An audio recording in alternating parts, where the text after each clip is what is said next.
어제 오후에 있었던 일입니다. 종로 도심 현대중공업 서울사무소 앞에 약 20여 분 동안 무법천지가 벌어졌습니다. 그 중심에는 민노총이 있었습니다. 이 얘기를 좀 해보겠습니다. 배종찬 센터장님, 어떤 일이 여기서 벌어진 겁니까? 오후에. 어제였죠? 종로 도심인데 이 현대중공업 그리고 이제 이 대우조선해양이 합해져서 이 한국조선해양이 이제 만들어지게 됩니다. 네. 그렇다면은 현대중공업에서는 구조조정이 일어날 것이고 네. 이렇게 되는데 이렇게 시위는 할 수 있는 것이죠. 그렇죠. 시위는 얼마든지 할 수 있죠. 문제는 시위 무죄 폭력 유죄라는 겁니다. 아하. 이 폭력적인 시위였군요. 이 상황에서 경찰에 따르면 노조원들의 폭력이 약 20여 분간 상당한 시간으로 봐야 되겠죠. 네. 그렇게 되는데 경찰 2명은 이가 부러졌다고 그러고 아하. 민주노총 쪽의 피해는 우리가 또 알아봐야 되겠지만 근데 경찰은 공권력이에요. 그렇죠. 공권력이 이렇게 부상을 당할 정도의 네. 피해를 입는다라는 것은 공권력이 무너진 것이거든요. 그래서 이것 자체가 왜 지금 의문, 네.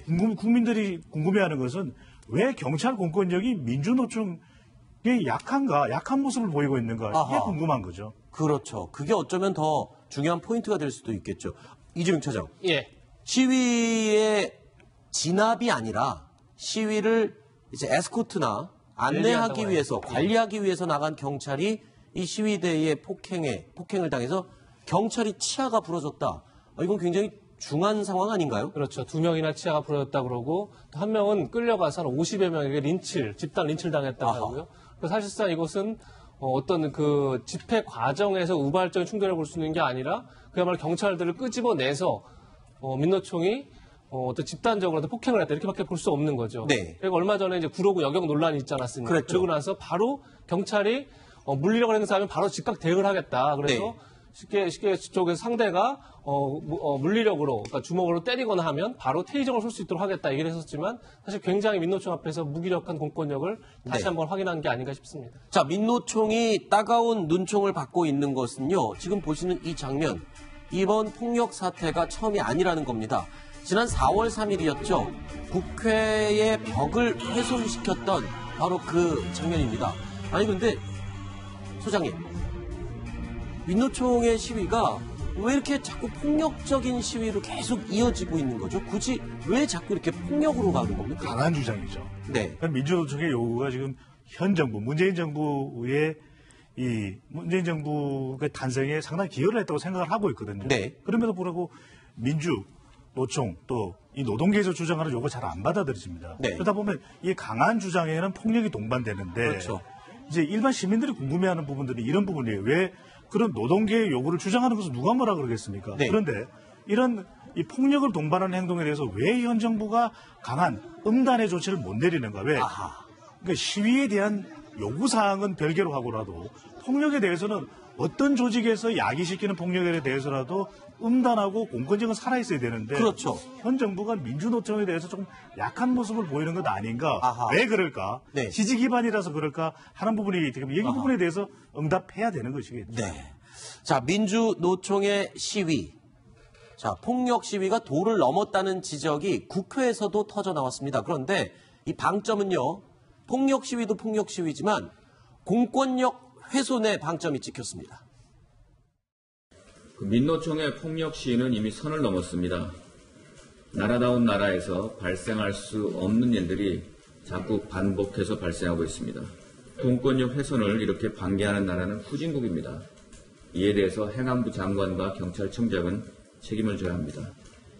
이게 보시는 이 장면은 최근 전국을 떠들썩하게 만들었던 구로동 사건입니다. 기억하시죠? 취객이 단속 나온 경찰의 뺨을 거침없이 때리는 이 장면.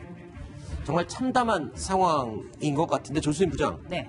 이 공권력 훼손이라는 문제 지금 최근 연이어 지금 터지고 있습니다. 경찰이 지금 물리력 행사에 대응하는 5단계 지침을 지금 준비를 했죠.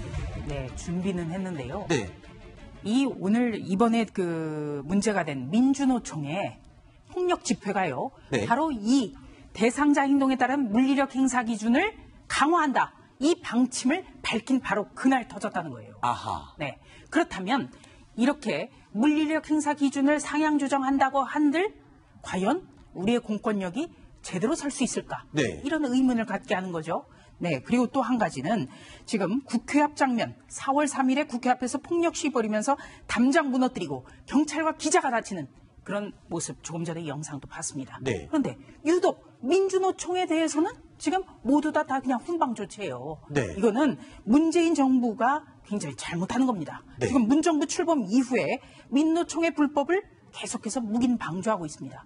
그렇다 보니까 공권력을 함부로 대하더라도 일반 시민도 그러면은 처벌받지 않겠지, 이런 의식이 생길 수 있는 겁니다. 그렇죠. 그래서 이번에 상향 조정된 날 바로 불거져 나온 민주노총의 폭력 집회에 대해서 네. 어떻게 대응하는지, 또 민정수석의 발언 같은 것이 나올 수 있을지, 네. 그것에 대해서 귀추가 주목됩니다. 네. 굉장히 심플하게 보시자고요. 네. 방금 전에 저 구로동 여경 영상 보셨잖아요. 네. 술 먹고 본인한테 어떤 뭐 계도하려는 경찰에 뺨을 이렇게 때린 사람은 구속됐습니다. 네. 그죠? 그런데 집회를 막으려는 것다는 거, 집회를 이제 계도하려고 온 그 경찰에 이를 부러뜨린 사람은 구속은 그냥 훈방 조치됐어요. 네. 이거 어떻게 설명해야 되죠? 그러니까 결국엔 형평성의 문제입니다. 결국 법 집행은 모든 국민들에게 동등하게 이루어져야 되거든요. 네. 뺨을 때린 것과 이를 부러뜨린 것, 어느 게 더 강한 행동인지는 아이들도 압니다. 네. 그죠? 뺨을 그러네요. 때린 아저씨는 구속됐는데 이를 부러뜨린 민주노총 조합원은 훈방 조치됐다. 그러네요. 이걸 납득할 수 있는 국민이 몇 명 있을까? 제가 단언하건대 민주노총의 이런 행동들은 계속될 겁니다. 네. 왜? 막지 않으니까. 아하. 사람은 누구나 똑같습니다. 내가 이런 행동을 했을 때 강한 처벌이 들어오면 이것 때문에 구속되면 내가 노조 활동에 지장이 있겠는데 다음부터 안 해야 되겠다. 라가 생기는데 국회 담을 넘어도 훈방 조치, 이를 부러뜨려도 훈방 조치, 뭘 해도 훈방 조치면 어떻게 되죠? 알겠습니다. 더 하죠. 그렇게 듣고 보니까 아주 깔끔하게 이해가 되는 것 같습니다. 자, 다음 순위로 이어가겠습니다. 7번째 이야기, 오늘 저희가 9위로 꼽은 소식이 준비되어 있습니다. 조금 쉬었다 갈까요?